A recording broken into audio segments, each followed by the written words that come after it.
পৰিৱেশন কৰিবৰ কাৰণে মই মাইক্ৰফোনটো বাইদেউ আগবঢ়াই দিছোঁ।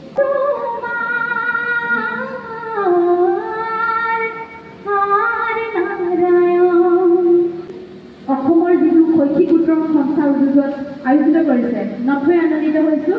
অনাগত দিনত তেওঁলোকে এনেধৰণে তেওঁলোকৰ অনুষ্ঠানসমূহ বিভিন্ন ঠাইত আয়োজন কৰক আৰু আমাৰ ছাত্ৰ ছাত্ৰীসকলক প্ৰেৰণা যোগাওক তাৰে কামনা কৰিছোঁ। বেছি সময় নলওঁ, সময়ৰ প্ৰতি লক্ষ্য ৰাখি মই মোৰ এটি লোকগীতে মই আপোনালোকৰ আগত পৰিৱেশন কৰিব বিচাৰিছোঁ।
লক্ষ্যহীৰা দাস, মই নিচুমৰীয়া চাপৰি গাঁৱৰ পৰা আহিছোঁ। মই এবাৰ মেট্ৰিক দিছোঁ। মোৰ পাৰ্চেণ্টেজ হৈছে 94%। এই কৈৱৰ্তৰ ছাত্ৰ ছাত্ৰীসকল বা কৈৱৰ্তৰ যিবোৰ গৱেষক ছাত্ৰ ছাত্ৰী থাকিব, টকা পইচাৰ অভাৱ, পুথি পাঁজিৰ অভাৱ বা পৰিৱেশ পৰিস্থিতিৰ অভাৱৰ বাবে যাতে তেওঁলোকে নিজৰ জীৱনৰ সপোনবোৰ পূৰা কৰিব নোৱাৰা হৈ নাথাকে, ইয়াৰ মূল লক্ষ্য আৰু উদ্দেশ্য চাগে সেইটোৱে হ'ব। মোক এসময়ত গৈ পাইছিলে সুপ্ৰিম কোৰ্ট, আৰু সুপ্ৰিম কোৰ্টে ভাৰ্ডিক্ট দিলে যে অনুসূচিত জাতি আৰু জনজাতিৰ বাবে নৰ্মছৰ পৰিমাণ 55 নহয় 50 হ'ব, আৰু সেইমতে বৰ্তমান চলিছে। আমি ফল নাপালোঁ, তাৰ পিছৰ যুগত সেই ফলটো উঠি অহা প্ৰজন্মটো আমাৰ ল'ৰা ছোৱালীবিলাকৰ কাৰণে সেই গছডাল ৰুই থৈ গ'লোঁ, খুঁটি লাগিছে, এতিয়া আপোনালোকে উপভোগ কৰিব পাৰে। প্ৰথম কথা, এই অনুষ্ঠানটোৰ আজিৰ মুখ্য আকৰ্ষণ এই অঞ্চলৰ আমাৰ নিজা ল'ৰা ছোৱালীবিলাকে যিবিলাকে সুখ্যাতি উত্তীৰ্ণ হৈছে। এটা মোটা অংক মাৰোৱাৰীয়ে নিয়ন্ত্ৰণ কৰে। এতিয়া তেওঁলোকে কি কৰে, উত্তৰ কি দিলে গম পাইছেনে? তোমালোকৰ মানুহবোৰ ইমান চোকা কেনেকৈ? এতিয়া ক'লে আমাৰ মানুহবিলাক চোকা, আমাৰ জৈন যিটো কমিউনিটি, জৈন কমিউনিটিবিলাক আটাইতকৈ চোকা। গতিকে আমাৰ সংখ্যাটো ক্ৰমান্বয়ে কমি আহি থাকে। এজনী যদি ল'ৰাই বেলেগৰ জাতিৰ ছোৱালী বিয়া পাতিছে, সেইজনী কিন্তু আমাৰ কৈৱৰ্ত হৈ গৈছে। কিন্তু আজিকালি বিয়া হৈ যোৱা ছোৱালীবোৰক ময়ো নকওঁ, মোৰ পৰিবাৰতো কোৱা নাই যে তুমি যি জাতিত আছা সেই জাতিতে থাকে, কৈৱৰ্তলৈ আকৌ অনুষ্ঠিত। পৰাপক্ষত ল'ৰাসকলে কেনেবাকৈ বিয়া কৰিলে ছোৱালীসকল কিন্তু বেলেগলৈ কেতিয়াও নাযাওঁ, কাৰণ সেইটোৱে আমাৰ জাতিত ডাঙৰ অনিষ্ট কৰিব।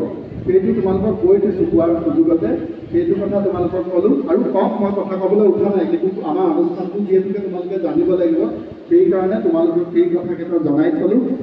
পৃথিৱীৰ কথা একো নাজানিব নেকি?